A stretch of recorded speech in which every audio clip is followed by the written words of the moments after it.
వార్తలకు స్వాగతం. మండల కేంద్రమైన చాగల్మారిలో ఈ రోజు రాష్ట్ర డిప్యూటీ సీఎం కొణిదెల పవన్ కళ్యాణ్ గారి పుట్టినరోజు వేడుకలను ఘనంగా నిర్వహిస్తున్నారు. తెలుగుదేశం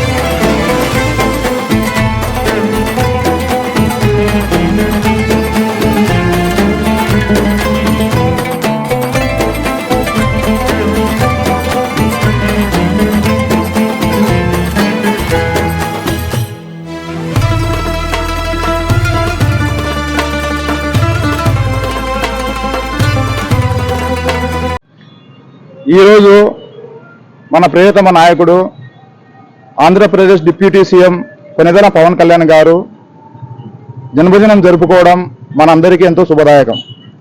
కొణిదెల పవన్ కళ్యాణ్ గారు 1968 సెప్టెంబర్ 2వ తేదీన కొణిదెల వెంకట్రావు, కొణిదెల అంజనీదేవి గారికి సంతానంగా జన్మించడం జరిగింది. పవన్ కళ్యాణ్ గారు ప్రముఖ హీరో మెగాస్టార్ చిరంజీవి గారికి సోదరుడు. పవన్ కళ్యాణ్ గారు చిన్నప్పటి నుండి సేవా దృక్పథం, మానవతా విలువలతో కూడిన జీవనం సాగించారు. ఆయన సినీ రంగంలో కూడా చిత్రసీమలో అయితేనేమి, సినీ రంగంలో అయితేనేమి, చిత్ర నిర్మాణంలో అయితేనేమి ఒక వెలుగు వెలగడం జరిగింది. అంతేకాకుండా ఆయన ప్రజలకు సేవ చేయాలనే ఉద్దేశంతో జనసేన పార్టీని స్థాపించి అతి తక్కువ కాలంలోనే ఎలక్షన్లలో పోటీ చేసి 21 స్థానాలలో గెలుపొంది ఆంధ్ర రాష్ట్రంలో తెలుగుదేశం కూటమికి అండగా ఉండి ఈరోజు ఎన్డీఏ ప్రభుత్వం అధికారంలో రావడానికి ముఖ్య పాత్ర వహించడం జరిగింది. అంతేకాకుండా కేంద్రంలో నరేంద్ర మోడీ గారు కూడా ప్రభుత్వాన్ని ఏర్పాటు చేయడానికి ఆంధ్రప్రదేశ్లోని తెలుగుదేశం ప్రభుత్వంతోనూ, బీజేపీ ప్రభుత్వంతోనూ, జనసేన ప్రభుత్వంతోనూ ఉమ్మడిగా ఉంటూ కేంద్రంలో కూడా నరేంద్ర మోడీ గారి ప్రభుత్వం రావడానికి ఎంతో కృషి చేశారు.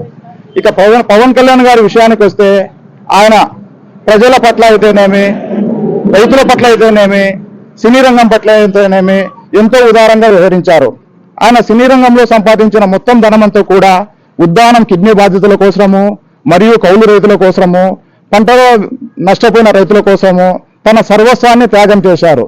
అంతేకాకుండా ఎటువంటి లాభాపేక్ష లేకోకుండా, ఎటువంటి అవినీతి లేకోకుండా ప్రజల కోసం, ఆంధ్రప్రదేశ్ బాగు కోసం ఆయన శ్రమించడం జరిగింది. కాబట్టి మనమందరము ఈరోజు ఆయన పుట్టినరోజు జరుపుకోవడము ఎంతో సంతోషదాయకం. ఆయన ఇలాంటి పుట్టినరోజు వేడుకలు మరెన్నో జరుపుకోవాలని మేమందరము కోరుకుంటున్నాము.